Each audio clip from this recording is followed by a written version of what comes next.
hold up, before you leave that comment, I know what you're about to say. Geoff, you're good at what you do. You convinced me to watch a walrus drive a taxi and some girls fundraise for a trip to Antarctica. You got me into a superior animated version of Squid Game and even Ari Ferretta somehow. At the same time as you were viciously mocking it, I still don't get how that worked. But I draw the line at golf. Not only is the sport wildly unethical, but it's boring as sin. You may as well make an anime about real estate policy. There is simply no way to make this idea interesting. Is that a rocket launcher? Yes, dear viewer, yes it is. Now, if you'd kindly sit down and shut up for a sec, I'll tell you all about golf, girls, and the Golf Girl Mafia. Birdie Wing, Golf Girl's story is literally, objectively, no hyperbole, a perfect anime, and I can prove it with math. I want you to take a second to think about what is truly essential to making anime. What traits really define this movement within the medium of animation? It's a heady, complicated, philosophical question with no clear right answer, right? Wrong. The answers are special attack names, special attack poses, rivalry/romance, villain badassery, waifus/husbandos, wallpaper generating potential, music slappitude, plot twists, cool robot shit, and lasers. And Birdie Wing scores a perfect 10 in every single one of those objective, universally agreed upon categories, except for waifus/husbandos, where it scores a 20. パックン羽ばたいて大空に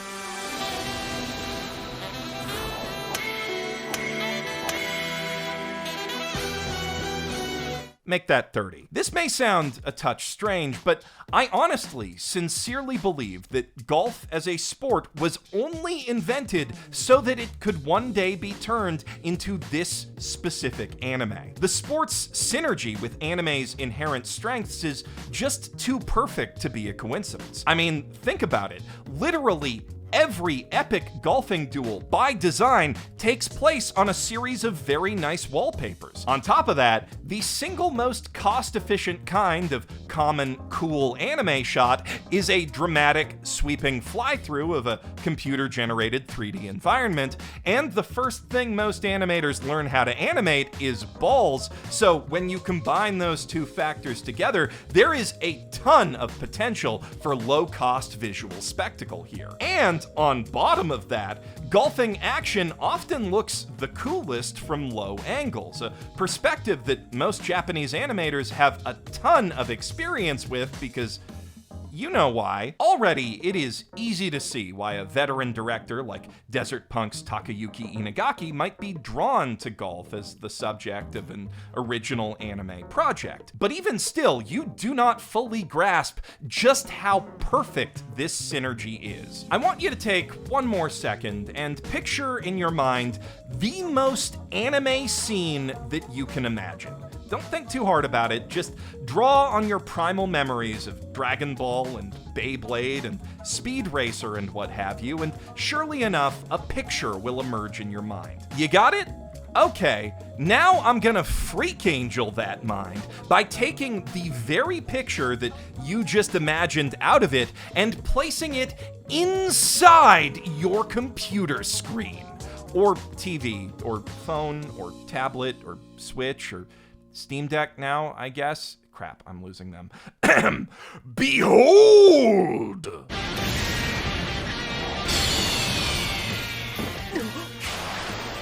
なんて弾道だ。ボールが落ちない。まだ落ちない。まだ落ちない。いいから落ちなさいよ。 Did you see that? She just golfed at her so hard, it made her pass out. As you can plainly see for yourself, golf has the potential to be the most anime thing there is. But of course, direction is only part of that equation. You also need the right writer, someone who really knows how to make anime feel like anime. And few writers out there have written more anime than Yosuke Kuroda of Trigun, My Hero Academia, Batum, Hellsing Ultimate, Goblin Slayer, High School of the Dead, Madlax, and Drifters fame. Well, I guess not really fame. Scenario writers rarely get the recognition they deserve for their work, but he also co-created the Sunrise original anime Scried, which he would be pretty famous for if more people had watched that. But if you have seen it, then you know that that anime is about as anime gets. And if that's somehow still not anime enough for you, they also brought in Scried's composer, Kotaro Nakagawa, who you might also recognize from his work on Code Geass, Prison School, and Zettai Karin Children, to ensure that every shot of a soaring golf ball feels exactly as hype as Deku breaking his whole goddamn arm upside a dude's head. To bring it back to the writing, though, Kuroda also penned the screenplay for Gundam Build Fighters and Build Fighters Try, Sunrise and Bandai Namco's rather successful effort to make a Yu-Gi-Oh! Out of their wildly successful Gunpla merchandise line. And that is vital experience to have on this project, since, remember, golf is, for all its potential as an anime, pretty fucking excruciatingly boring in real life, actually. It needs a wee bit of punching up to be properly entertaining, is what I'm saying, and there is no more surefire way in anime to make anything 10 times more interesting, from battling with beat-em-ons to baking bread, than turning it into a Yu-Gi-Oh! But how does one even make a Yu-Gi-Oh! Without an acceptable Yu-Gi-Oh! Substitute like Beyblades or Cardfight Vanguards to sell with it? Simple. All you need to do is take literally any activity and come up with a list of increasingly ridiculous problems and conflicts that nobody in their right mind would ever try to solve in a million years with that activity, which your characters will then proceed to solve in order exclusively using that activity. Tie it all together with some campy, melodramatic villains and a deeply homoerotic rivalry, and you've got yourself the makings of a good time. How good a time depends on how great a gap you can create between your audience's expectations of where a story about that designated activity would probably go and where you actually take it. And to be fair, golf is at a default level of boring where having our protagonist Eve simply keep participating in secret late-night high-stakes underground golf gambling to support the 4 other orphans, 3 of whom are illegal immigrants that her adopted barkeep mom/older sister is raising, while also trying to make it in a double life as a pro, would have been more than enough to make for a decently entertaining first season. But Birdie Wing does not settle for decent. In this Golf Girls story, there is no such thing as enough, and especially no such thing as too much, which means there is nothing standing in the way of it taking that already pretty dope concept to its logical conclusion by moving the high-stakes late-night golf gambling action underground. As in literally physically underground, in addition to the figurative meaning of the word that I was already using. Eve has to golf on a course inside a wind tunnel on the 20th basement floor of a real estate office that is also the secret Mafia headquarters against a sexy evil snake vampire lady who subtly throws her opponents off their game by standing next to them with her poison belly tattoo exposed. Also, almost forgot to mention, the golf course is a transformer.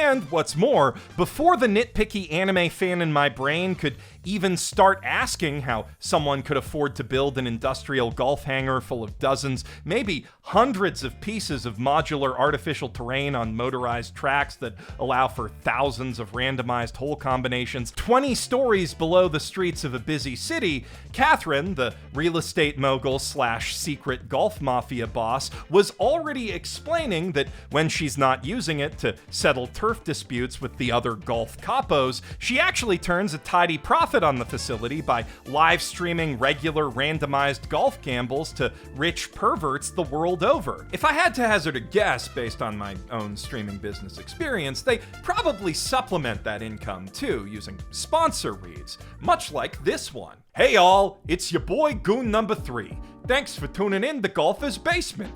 Capo Catherine's gotta go fit some guys with cement golf shoes and show them around the water traps real quick, so till she gets back, let me tell you a thing or two about G Fuel. The first thing is the G stands for golf, but you knew that already. You also know that golfing good requires stamina, power, and concentration. And G Fuel's patented energy formula with focus aminos, available in powder or liquid form, is designed to help you golf harder than ever before.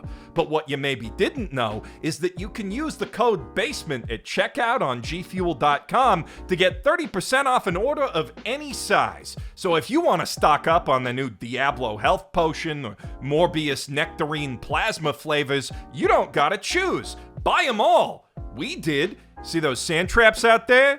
I'll tell you a third thing. That ain't sand. And hey, in case you're worried that I just spoiled some big twist or reveal by telling you about that, all that happens in episode 3. See, the show needs to establish the existence of secret underground transforming golf bunkers early on so that you in the audience don't get overwhelmed by all the anime-ness hitting you all at once when that same secret underground transforming golf bunker is later used as the backdrop for a winner-take-all golf death game to save the orphanage. Oh, and I should probably mention the whole golf mafia thing is just the B-plot of this anime. The gritty backstory that explains how a scrappy underdog protagonist from the wrong side of the tracks could come out of nowhere and blow the fancy, expensive doors off the whole professional golf scene.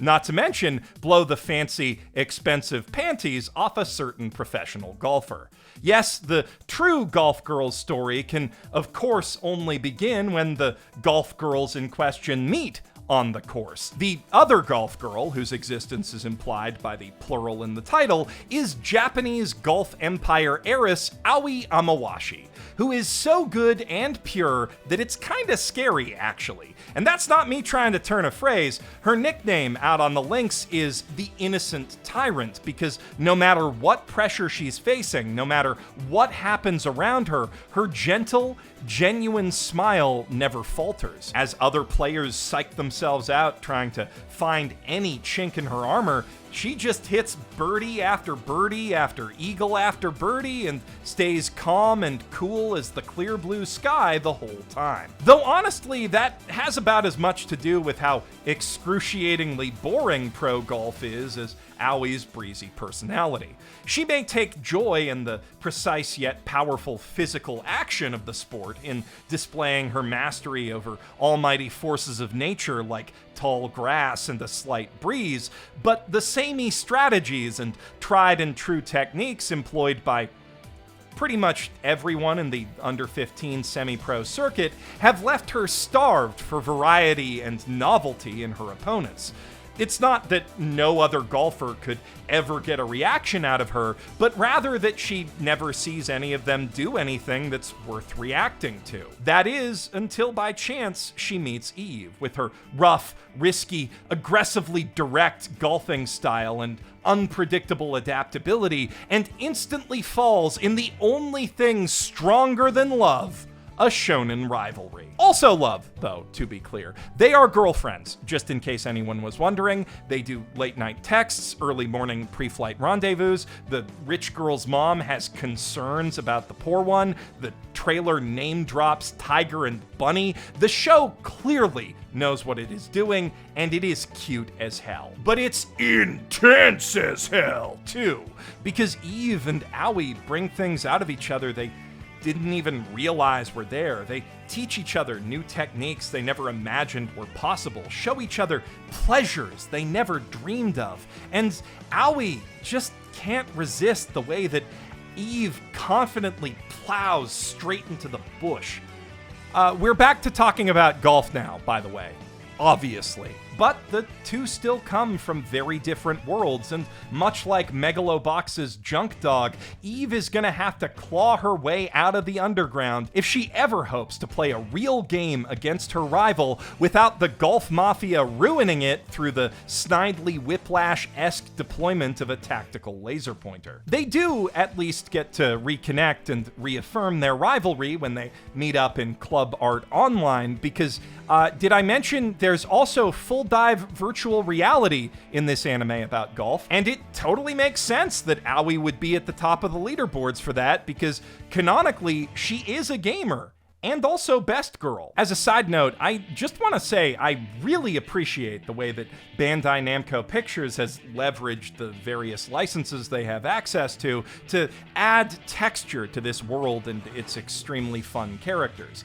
Mainly Eve's foster sister, Lily, who is canonically a massive weeb and loves building and detailing Gundam models. She even paints little wing logos on Eve's balls using the same brushes and paint as her Gunpla kits. And she's not just any old Gundam fan either. You see that Turn A model on the table?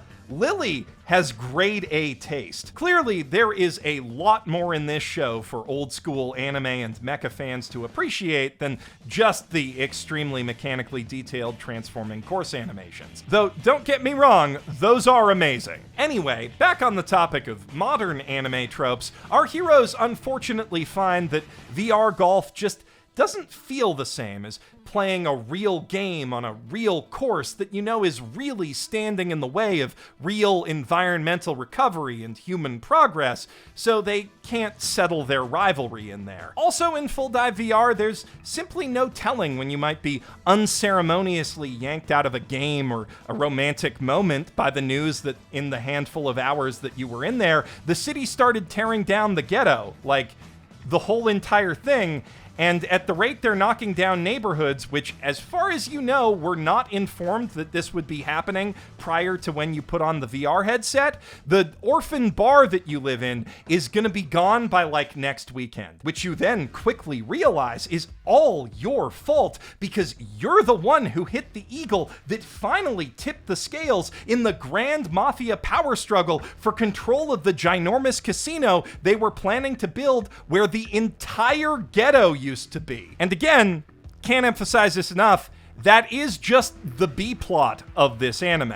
The A plot has only really just gotten rolling in the last few episodes as of this recording, with Eve finally arriving in Japan in part to evade the Golf Mafia's hitmen, but mostly so she can start attending the same My Golfer Academia as her girlfriend. And since we already know that underground transforming golf bunker technology is quite economically efficient actually, we're probably gonna see a ton of fun, crazy sci-fi bullshit happen at that school. Because if you know anything about anime, you know they did not spend all that money on the transforming course animations to only reuse them a couple of times. You also don't design a sexy, skin-tight Robotron cat-maid outfit for your protagonist and then just throw it out after one episode, so they'll probably use the Golfodeck tech for some more fantastical games of VR golf at some point in the anime's near future. There is just so much potential fun to be had